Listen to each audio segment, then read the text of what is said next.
All right, it is iPad Air Review Day. And of course, we have an iPad Air review up on the site by none other than Federico Vitici. Hi, Federico. Hello, John. How are you? I'm doing really well. We're going to get into the iPad Air in just a minute, but I want to thank first our very special sponsor for this episode, which is Concepts, the Infinite Canvas app for the iPad. All right, Federico, let's get into this because... Special episode for a special day, yes, right? Yes, it's a bonus episode. You know, people may see this in their feeds today, in their AppStories feeds, and be like, well, wait, AppStories just came out a couple of days ago. Well, we have another one because we do. For these special occasions, we like to do the combo. We can do the nice combo, MacStories and AppStories together. So that's something that we can do. That is, I always love doing these special episodes for the review. I do. Sort of as a complementary content, like extra content around the written review on MacStories. And before we get into the iPad Air, I also want to mention that on AppStories Plus, which is the longer and ad-free version of AppStories, there's going to be an additional section where I talked about the behind the scenes of the review, sort of how it came together and the things I've done to make it ready in time. So you can get AppStories Plus at $5 a month as a standalone subscription, or by far the easiest way to get it is a Club Premier membership. That's $12 a month, but it includes basically everything that we do. It's like the best version of Club MacStories and AppStories rolled in as a single subscription. So make sure to check out AppStories Plus if you want to get that extra BTS, as the kids say these days, I believe. John, you have a teenage kid, so you know all the BTS. Yes. And he reminds me very often that I'm old and you're almost as old. So unfortunately, oh really? Yes. Oh no. So I think you're me as almost old now. Yeah. I think so. I think he considers you old too. I'm sorry. All right, Federico, let's dig in because there's a lot to talk about. And it was just, as you said, a few days ago that we published the regular episode of AppStories where we talked a lot about the iPad Air, but that was recorded not too long after the event announcing it, and that was all theoretical and based on our impressions and our past experiences with the previous generation iPad Air. But this is a new machine, and you've actually got it in your hands, so I want to really dig in and see what the experience has been like. But I guess first maybe we ought to recap maybe what's different about this machine. Like what are the specs that people ought to think about as they look at this compared to what was already out there? Because this is the fifth generation model. This is the fifth generation model. It's the follow-up to the 2020 iPad Air that came out, I believe, in October 2020. And this version retains the same design. So liquid retina display without a home button. However, it does not have Face ID. It has the Touch ID side button, just like the original iPad Air, which was the device that introduced this new flavor of Touch ID, as well as the 2021 iPad mini. It's the same button. Nothing has changed about the Touch ID implementation or the form factor. It's a 10.9, it's basically an 11-inch display. Same design as the previous iPad Air, same Touch ID, same 2-speaker system and 2-microphone array, but there are some differences, obviously. There's the M1 is here. The M1 chip that we originally saw in the new Mac lineup and later in the iPad Pro is now, and then in the iMac, of course, is now also in the iPad Air. So it comes with the same M1 that we've seen in the iPad Pro. It's an M1 with 8 gigabytes of RAM built in. Unlike the iPad Pro, you cannot get 16 gigs of RAM. And that's because this iPad Air does not support the higher storage configurations of the iPad Pro. You can only get, and we're going to talk about this in a minute, you can only get the iPad Air as before. It starts at 64 gigs of storage, and it goes all the way up to 256 gigs of storage. So there's no, 512 or 1 terabyte option. Right. It's just two options. It's interesting to me, too, that's just like the iPad mini, the same configuration. Yeah. 5G is here, obviously. Apple loves 5G. We kind of like 5G. I honestly, I don't really care about 5G itself. I am happy, though, that 5G gave Apple an excuse to let go of some old cellular limitations of iOS and iPadOS. Like, you can install software updates, you can download like games and apps that They're large. that are large and take up more storage. Like, you can do more things because of 5G. Maybe 5G makes Apple feel more comfortable about cellular data usage, and that's fine. So I'm happy that 5G is here. At the moment of recording this, I haven't been able to test 5G on the iPad Air. I covered all of these in the pre-show and sort of the backstory of why and what I did to try and fix this, but we'll see. Yeah, I didn't have a 5G SIM card. Center stage is here, and it's the same center stage that we've seen before in the iPad Pro, in modern Macs, in the Apple Studio display. 12 megapixel front-facing ultra-wide camera that supports center stage. So it can follow you around during FaceTime and compatible apps for video calls. And that's really about it in terms of what is new in this iPad Air compared to the previous model. M1, 5G, center stage, starts at 64 gigs of storage, $599. So it's $599, $200 less than the the base model of the 11-inch iPad Pro. So yeah, it's basically it looks like the same iPad Air that you already know from 2020. The one thing I want to mention up front before we get into the specifics of like the performance and what the M1 means and how I used this device, the colors. So Apple gave me a blue iPad Air. It's not called sky blue anymore. The color name is just blue. Okay. And I can tell you, John, I don't know if dropping the sky from the name did the trick, but this is an actual blue. It looks blue. It really does. And this matters because I linked this in the review. One thing that I didn't like about the 2020 iPad Air was the sky blue color. And it was a really muted, very subtle, light blue hue more than anything. In fact, I struggled at the time to capture that blue hue in photos. And in most lighting conditions, that sky blue color looked kind of silverish. Oh, it really did. I had that one, and it really looked more silver than anything else. I actually kind of would forget that I even had the blue iPad because what little you would see of the back of it, it always seemed silver. Yeah, and a few days ago, I sent you this comparison photo with the old iPad Air on the left and the new blue iPad Air on the right. And the new color is a really good color. It's blue. It's what it's meant to be. And you replied to that photo, wait, was the one on the left also blue? Yeah, I did because tell. I thought you had the blue one. I thought I remembered that you had the blue one already, but I didn't remember that you had the sky blue. I wasn't entirely certain you had the sky blue one, so I thought I'd ask and make sure you hadn't like swapped it in for a silver one because it really did look silver to me in the picture. Yeah. And one last thing before we get into using the iPad Air, on the back of it, it doesn't say just iPad anymore. It says iPad Air. I don't know why they made this change. Usually all iPads just said iPad in the back, toward the bottom where the smart connector, I think it's where the smart connector is, right? Yeah. But now it says iPad Air. So I have to wonder, maybe in the future, all iPads will have their proper identity in the back. So the iPad Pro will say iPad Pro and the iPad Mini will say iPad Mini. I don't know, but this one says iPad Air. And I don't know, I think it's a nice touch because each iPad it's got its own identity. Yeah, it definitely helps. Even in the name that's etched in the back of the device. This special episode of AppStories is brought to you by Concepts. Sketch, note, and draw. Concepts is a drawing app for the iPad with an infinite canvas that lets you explore endless ideas with ease. Draw in designer Copic colors with liquid pens and brushes, and organize images, text, and sketches onto visual mood boards.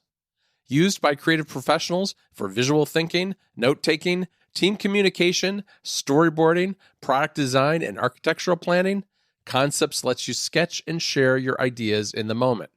Everything you draw in Concepts is a flexible, editable vector, and you can nudge, edit, and reorganize your ideas with natural finger gestures. Drag and drop images and objects onto your canvas for fast ideation and reference.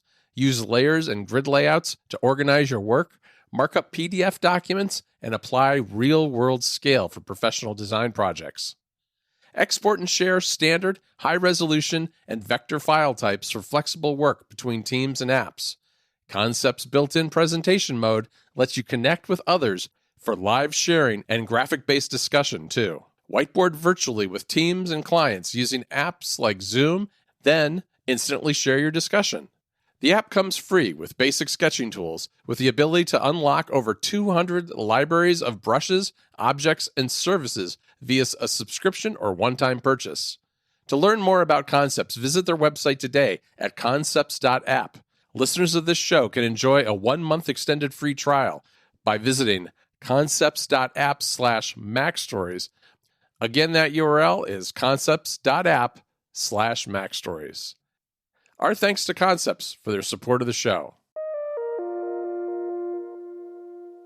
All right, Federico, I want to talk to you about what you did to test this device, because I know you've used the 4th generation iPad Air before, as have I, and you've also got an iPad mini and an iPad Pro 12.9 inch. What did you do and how did you approach going back to this Air, a 10-inch device that I don't think you were using the 4th generation iPad Air as kind of your day-to-day device, were you? No, I wasn't. So some context is needed here. So most people know me because I'm the iPad guy, right. I think. And that is true. The 12.9-inch iPad Pro has been my go-to main computer since 2015, really. I love the big iPad Pro. I work on the big iPad Pro. Over the past few months, I've sort of rediscovered the joy of using macOS, and I think a lot of iPad people have, and that's because of the new MacBook Pros. Apple sent me a review unit for the M1 Max 14-inch MacBook Pro, and I told them, look, usually there's when Apple sends you a review unit, it's because they expect you're going to cover the device. But I told them, look, it's going to take me a while to cover this and to put together a proper story about my experience here, because I'm not used to this, and I haven't used a MacBook in a long time. Right. But over the past few months, I've sort of gotten accustomed to macOS again, and I've been writing about this on the club. I've been talking about it on AppStories, but ever since November, really, I've been alternating between the iPad Pro and the MacBook Pro. And it's a very nice experience because there's a bunch of things that I love doing on the MacBook, and there's a whole collection of other things that I still love doing on the iPad Pro. So I have those two main machines. And now, thanks to Universal Control, it's why I'm so excited about that feature, because it feels like it's made for people like me that alternate between a MacBook and an iPad and take advantage of each for the things that the device is great at, right? So on the Mac now I can do shortcuts, but I also have utilities like Raycast, like Launchbar, all the things that you can do on macOS. Yep. Anyway, those are the two main writing and, work machines. But I've always liked, whereby always, I mean, let's not say always, let's say in the past 3 to 4 years, I have liked having a secondary iPad to unwind. That's also the name of a show. Where, by the way, you're going to find there's going to be a very special episode of MacStories Unwind this week, so don't miss it. But I like having a secondary iPad to relax, to read articles, to read books, to listen to music, to watch tons of YouTube videos. Just, it's the media iPad, if you will, like the secondary iPad where, usually it's supposed to be like a smaller iPad that I keep in the bedroom, that I keep on my nightstand, and that I use without a keyboard, just holding it with my hands to relax before bed, essentially. Or if I have time during the day and I'm not working, maybe I'm just gonna, sit on the couch and read, or, just browse Twitter or Reddit or whatever. Now, this iPad for the past few months has been the iPad mini. Obviously, we talked about it. We covered it on AppStories a bunch of times, and I love the iPad mini. Like I really love the iPad mini and what Apple has done with the new design of the iPad mini. But something happened, like started happening a few weeks ago that we really haven't talked about on the show. I started feeling some pain in my wrists when holding the iPad mini. Oh, really? That's interesting to me. Yeah, and when I first felt that, I was like, I don't like this, because like I've seen some close friends of mine, talk about these initial symptoms, this warning signs. Yeah, you have to be really careful of potential RSI, right? So it's like, and I know that I've had this problem before when using small computing devices. It's why I gotta be extra careful with something like the Analog Pocket, for example. Yeah, small gaming devices do this a lot to me. Small gaming devices have always been a problem. It's why, and we talked about this on Unwind, I talked about this on Remaster.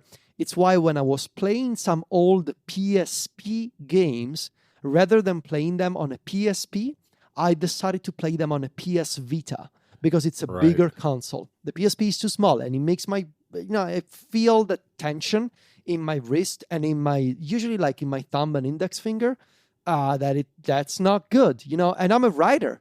Like you need your hands. Use my hand. I need my hands. And I really hate dictation because of my accent. I don't want to use dictation. I want to type. I need to type. So when I started feeling that with the iPad mini, I started to be careful around it. Then a couple of weeks ago, that was perfect timing actually. Sylvia comes to me, my girlfriend comes to me, and she's like, so she uses an iPad Air at class. She's a dance teacher, and she uses the iPad Air to put on music connected to the speaker system at the school, as well as to record videos for the choreographies that she teaches to the kids. And as a Zoom machine, like as a Zoom device for kids who are positive to COVID and they cannot attend class, so they do a remote class. And so she does it all on the iPad Air. But she's like, so this iPad Air, is there any chance that you can give me the iPad mini instead, because it's going to fit better in my purse? And initially I was very hesitant about this, like, but I love the iPad mini. No, I don't want to give you the iPad mini. It's just like, well, it's okay. I'm going to keep using the iPad Air. I don't want to buy an iPad mini because I teach class twice a week. So if you don't want to, give me yours, it's fine. I'm going to keep using the iPad Air. But if you ever change your mind, basically it's like, give it to me because I'm going to use it. This is essentially what happened to my last mini, is I ended up giving it to Jennifer because she broke hers and she likes the mini so much. Exactly. So all these events sort of happened at the same time. I started feeling that wrist pain. Sylvia asked me for the iPad mini. Apple announced the new iPad Air, sends me the iPad Air, and this light bulb went off in my brain. I was like, I wonder if maybe a potential angle for this review could be, what if I used the iPad Air as my secondary iPad so that I could really use it in the 6 days that I have. Right. So that I could use this iPad Air as my media iPad for sure, but also as the occasional iPad, which is basically what I was doing with the iPad mini. If John sends me a work-related message during the day and I happen to be on the iPad mini, I can reply to John on the iPad mini. Right. I have Discord on the iPad mini. I have working copy for our GitHub repo in case I need to make a quick edit to a draft that we're working on. I have Obsidian on my iPad mini. So I wonder, what if the iPad Air, what if I tested it as this kind of iPad, like my secondary iPad that is primarily for media consumption and occasionally for other iPad things. Yeah, that was my angle. Yeah, that's essentially how I've been using the iPad mini too, because I have the same kind of work apps installed, but for instance, things like email or my task manager, I just hide them away. I mean, I keep more of the content consumption stuff front and center, but I have the ability to go to those other apps if I need them, if the time's right. Yeah, exactly. And so having that sort of context and that angle was really was really helpful because once you know, like I could have done like a standard review. Here's the iPad Air. Here's what it looks like. Here's how much it costs. Here's what changed, all that. Here's what's changed. Pretty standard review. I've done those in the past, and those are fine because people are looking for them. But I always feel like if you have a very specific angle and you can tell a personal story with these kinds of reviews, it's better. Yeah, and I agree. People can relate to those more. And so that's what I've done. I've been using the iPad Air exactly for that. Mostly for media, occasionally for work. I typed a good chunk of the review on the iPad Air with the Magic Keyboard. I edited the review on the iPad Air as well. But I mostly kept it on my nightstand to watch YouTube and read and take notes and catch up on Twitter at night. And I can tell you, I really like it. Yeah. I really liked it for that. I want to stop you for 1 second. Okay. Because one of the things that you said as the context and the backstory for why you decided to use the iPad Air this way is the feeling you were getting in your hands and wrists from using the Mini. Now, the Mini is significantly lighter than the iPad Air. What's that experience been like? I mean, I would have thought that something that's like, I think you say in your story, it's 55% heavier than the Mini. Yeah. I would have thought that actually would have made your wrist or hand pain worse. It was actually fine. I think it's because of the weight distribution on these very thin devices. Yeah, and maybe you can rest it in your lap more if you're in bed or that kind of thing. Yeah, and I can rest it in my lap. But I think that the thing that gets me, it's hard to say because with RSI, much as I know, with RSI, making any change makes you feel better in the short term. So take this with a proverbial it's only been grain 6 of salt. days or whatever. It's only been 6 days, right? But because of the thicker bezel on, the iPad Air has much thicker bezels than the iPad Pro, for example. Right. But it makes it, I found it quite comfortable to hold with one hand, resting my thumb on the bezel and basically having the pinky finger holding the bottom of the iPad Air, basically. Okay. And that was really comfortable to use. But more than the hardware was fine. But the comfort, I wrote this in the story, it's not just about the ergonomics of the design, it's about the ergonomics of the software. And it's about how iPadOS feels better on the iPad Air compared to the iPad Mini. And it's why this review, I called it refined balance, and how I concluded the story saying, this is the most, I actually opened the story with this and then I followed up on the same concept at the end. I called it the most balanced tablet in Apple's lineup. And that's because I really feel like it strikes an ideal balance of the portability of the iPad Air, but the slightly bigger version of iPadOS that you're used to seeing on the big iPad Pro. Now, it's something in the middle, right? It's easier, like text is bigger, UI elements are bigger. Buttons in toolbars, for example, are easier to tap because it's bigger than the iPad Mini. Yeah, it's actually usable in landscape. I think the thing about the Mini is the Mini really is a portrait device. I mean, it's okay in landscape for things like scrolling a web page or something like that, but by and large, I use it in portrait mode. But I know from my experience with the 4th generation iPad Air that it really does feel more usable in both directions. Exactly. The iPad Air, now it's not as like the iPadOS experience that you get. It's not as full-blown iPadOS as on the 12.9-inch iPad Pro. For example, when you put two apps in split view on the iPad Air, you do not get the regular size classes. You do not get the regular layouts for those two individual apps. You get the compact layouts. And to show this off with images, right? Because I can write about this and maybe you can imagine what it looks like, but it's better if you take a look at the screenshots. In the story, I had this comparison for the same split view, the same Safari page, and the same Tweetbot page open side by side in split view on the iPad Mini, the iPad Air, and the iPad Pro. And you can see how the iPad Air is exactly in the middle of those two devices. And that was sort of my takeaway in this experience, and it was true in 2020, but even I guess I just appreciated this more now because I had an actual use for the iPad Air. It's a nice balance for most people. Most people do not need a 12.9-inch iPad Pro. Yeah, I think it probably also helps that you're coming from the Mini as well, because when you had the Air last time, you hadn't been using the Mini regularly, right? Great point. Yes. Now I'm coming from the Mini and took a look at the iPad Air. I'm like, oh yeah, this is much more comfortable to use. Not just because of the, because of my hands and the physical size, but because of the software ergonomics. It's not something that we usually talk about, but like how comfortable is the UI to use on something that you're holding. And as you mentioned, John, that's also a very good point.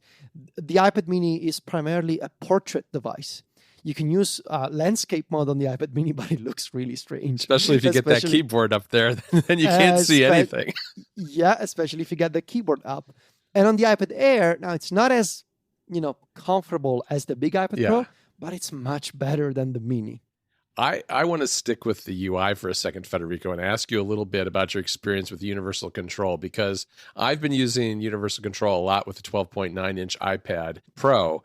And one of the things I've learned in this experience is that there's some apps that aren't great in Universal Control, not because of the way Universal Control works, but because of like the typesetting that they use, the size of type that might not be adjustable and that sort of thing. How has that been? Because usually, when you're using Universal Control, you're further away from the iPad in a lot of situations, I think, than you probably would be if you were using it either with a keyboard or holding it in your hands. Yeah, that's another instance of the iPad Mini being a bit too small, right? And the iPad Air being a bit more comfortable than the Mini. Because as you mentioned, like you're sitting, most people are going to use Universal Control while sitting in front of a MacBook, right? You cannot do Universal Control from iPad to iPad. You can do from iPad to Mac. You can do from Mac to iPad, but a Mac always has to be in the mix of devices. So you're sitting in front of a Mac, and you're likely sitting in front of a 13-inch, 14-inch, maybe 16-inch Mac, or maybe even an iMac, right? And so you have this big screen in front of you, which means you're sitting a bit farther away from it than you would sit, if you were to use an iPad Mini at a desk. Now, most people are not going to be using iPad Minis with a keyboard at a desk, but, bear with me. If you're using that device, the iPad Mini with Universal Control, and you're sitting far away from the MacBook, and that display is going to be small from a distance, compared to the iPad Pro is going to be fine. The 12.9 iPad Pro is going to be fine because it's a big display. The iPad Air, once again, it comes down to that balance, to that sort of in-between scenario where it's bigger than an iPad Mini and it's an 11-inch display. There were 11-inch MacBooks at some point in the past, True. So it's a totally workable size. It's, again, not as big and, real productivity machine as an iPad Pro, but it's better than a Mini. And with Universal Control, I noticed, again, I did the photos showing MacBook in the middle, iPad Mini, iPad Air, and iPad Pro at the sides. With the iPad Mini, I would have to get closer to the Mini and squint to make sure that I was tapping the right button, for example. And hey, sure, I'm 33. I'm going to be 34 in August. I'm sure that my deteriorating eyesight is a problem at this point because I'm not 20 anymore. Certainly a problem for me. Yeah. But then again, it's an iPad Mini, so it's no surprise, right? It's an 8.3-inch display compared to an 11-inch display. The iPad Air is more comfortable in Universal Control as well. Yeah, no, that's it may seem obvious, and I guess it is, but it does make a difference. It's more versatile because you can use it at different distances from your face. And, the Mini really is meant to be handheld and be right up like you would hold a paperback book or something. So in that kind of scenario, it's absolutely totally fine and readable, and it has such a high pixel per inch density that everything on the Mini looks really sharp, and it's great when it's close to your face like that. Even for things like movies, I've found it's a nice device for that. But once you start putting it further out, whether you're using a keyboard and it's propped up on a stand further away, or you're using Universal Control, it does look awfully small very quickly. And I find that even with the iPad Pro, I mean, my universal control setup is with a 27-inch external display. So it's actually a good bit further away from me than even a laptop would be. And even the iPad Pro in that situation, some apps, their type is a little bit small. So I can really imagine that that the Mini would be, in that situation, I think the Mini would be completely unworkable for me. But the Air, I think it would still be okay. It just kind of depends on the app to a certain degree. Yeah. There's a second half to this review that I want to get into, and it's about the M1. Okay. And it's about like, what does it mean for the iPad Air? What does it mean for the iPad lineup in general? And that was sort of, that was the other angle and the sort of the other story that I stumbled into on my way to writing this review. Right, I started this review saying, okay, I'm just gonna use this as a secondary iPad. I'm gonna write about media, watching videos, reading stuff, and that's it. But as I was using this, I realized this iPad has an M1. It's got 8 gigs of RAM, same memory that you get if you get a base model iPad Pro with the M1. It's the same M1 you've seen on other machines. And I noticed, this iPad Air is really as fast as my iPad Pro. I ran the usual Geekbench benchmarks, and I got this basically the same numbers as an iPad Pro, as a MacBook Air, as an iMac with the M1. It's because it's the same M1. So I started thinking, like, last year when the M1 came to the iPad Pro, I remember having these conversations on Twitter, on AppStories, on Connected, on Discord. Like, what does it mean? Why is the M1 coming to iPad? Surely it must mean something. And I actually went back and checked my iPad Pro 2021 review a few days ago. I like to read my old reviews to have that context also. And that review I titled, I believe it was called iPad Pro 2021 Future on Standby. So this was a concept that I was also writing about last year. Why the M1? Why all this power if the software isn't really taking advantage of it in any meaningful way? This has been a common story, right? A common problem for the iPad. Yep. Arguably since the beginning, but let's say since 2015. Let's say that this problem started with the first iPad Pro.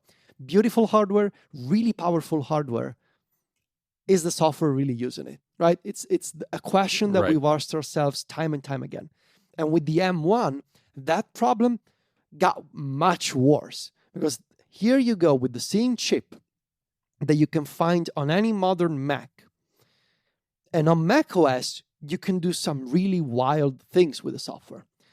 The M1 and the system, macOS, it trusts you to do things like proper multitasking with real multi-windowing options, multiple desktops, proper extended display mode, so that the M1 can drive a MacBook Air connected to an external display, and it's fine. Or a Mac Mini connected to a 5K display, and it's fine. And it lets you connect multiple USB devices. And it lets you customize the system however you want. You can have menu bar apps, you can have background utilities. And I'm not saying that, iPadOS should be like macOS. I mean, if you know me, you know that I'm never going to make that sort of argument. Right. But I'm saying, and we've been saying for a long time, why all this power if the software is still moving these baby steps? The problem got worse with iPadOS 15. Again, this is all documented on MacStories. You can go back and read what we were writing and talking about last year.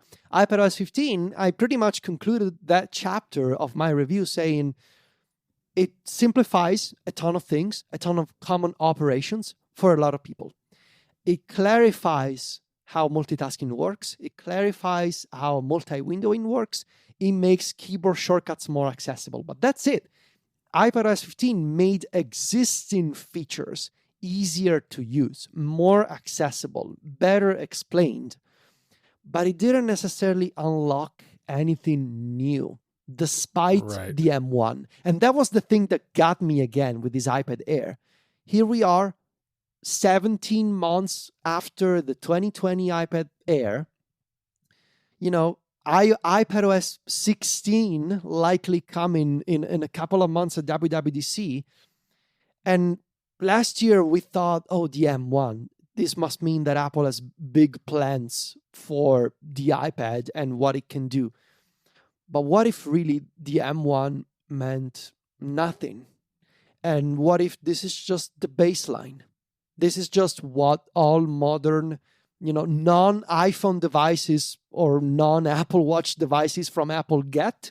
The M1 is just the baseline, but iPadOS is going to stay iPadOS. Now, that is a pessimistic vision. It is, and of all this. It is. I think that there's an optimistic version of that, Federico. And I swing both ways on this, both optimistic and pessimistic on it. But me too. Yeah. I mean, I think the thing is that if and I look at it from the perspective of the Mac, where the M1 has now become the baseline, and there, it's a more compelling baseline because what it means is I can run a MacBook Air or a Mac Studio. And at least on those, single core performance apps, those things are going to perform pretty close to the same, which is really interesting and powerful in a way. You may think, well, that just means... And dangerous, potentially, because you can make the argument, well, why do I got to spend more money? I agree. Mm-hmm. But the difference with the Mac is that those two machines are highly differentiated in hardware specs because the Air's only got 2 ports, and it's only got 16 gigs of memory, whereas the Mac Studio is bristling with ports and has all kinds of hardware configurations for memory and storage and faster memory, all these things that set it apart from the Air. Yet, if you take the Air with you as a Mac Studio user, you'll still get really good performance on kind of the everyday stuff you do, like your email and browsing the web and those kind of things, which to me is a story that can't be told right now with the iPad, unfortunately, because the iPads, there's not enough difference between the iPad Air that you just reviewed and the iPad Pro now to make that the hardware a compelling difference. So then you're stuck looking at software where you also look at the Air, the iPad line, you say, yeah, it's not really taking advantage of this M1. And I think going back to the Mac side once again for a second before you go on with your review, I think the Mac is in danger of winding up in the exact same place because now we don't have these Mac Studios in our hands yet. But people will be asking sooner rather than later, all right, I've got this incredibly powerful M1 Ultra chip in here and all this fast memory and storage and everything. What can I do with it? Now I know there are use cases that are going to take advantage of that right away, but they're fairly narrow use cases. I'm thinking more in terms of the more average consumer or prosumer type person, or even just like, I don't know, some semi-pro uses and what that is going to mean for the Mac. But definitely on the iPad, I think there's a lack of differentiation both on software and hardware that makes it harder to really recommend a Pro at this point. Yeah. And there are differences, obviously.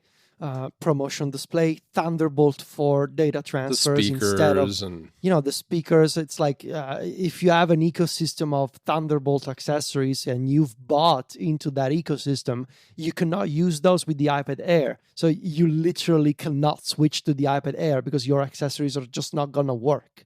And the iPad Air is going to give you an error message. There are still reasons to get an iPad Pro, but in terms of like right now, like this moment, you go to apple.com, and if performance is your only concern, the iPad Air can encode a 4K video just as fast as an iPad Pro.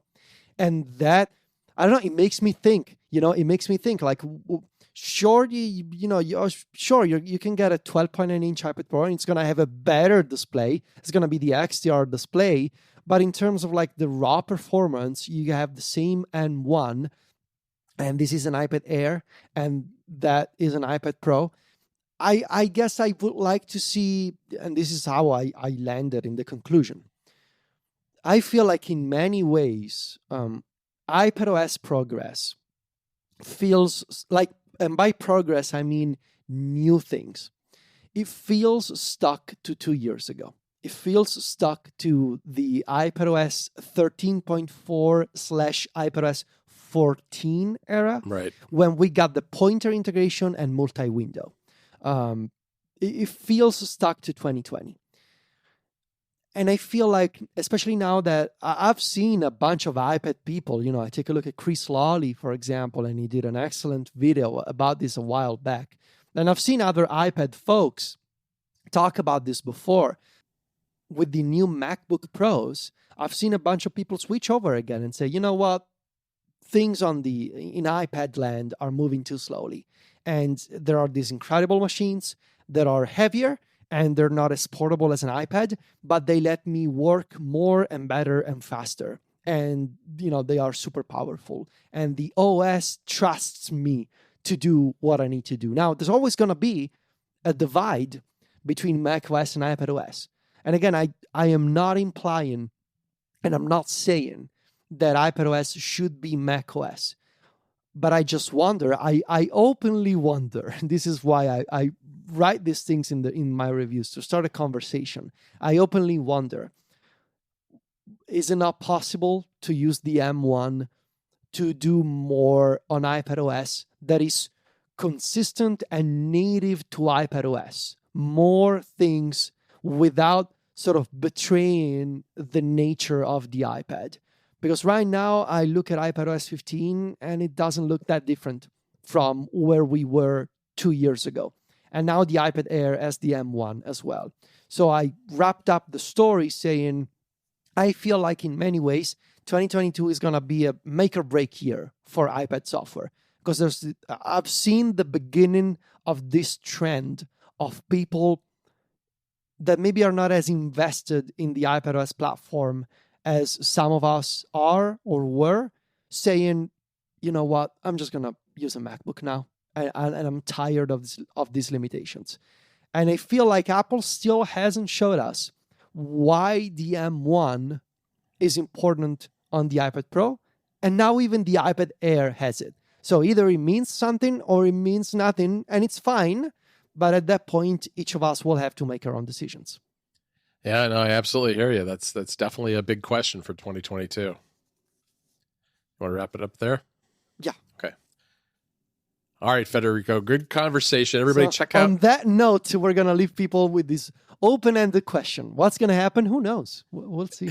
We will. We have plenty of stories to write in the future about this. All right. Make sure you go and read Federico's review. It's on MacStories.net. And thank you again to our sponsor for this special episode. That's Concepts, the infinite canvas app for iPad. You can find Federico over on Twitter and Instagram, where he's at Viticci.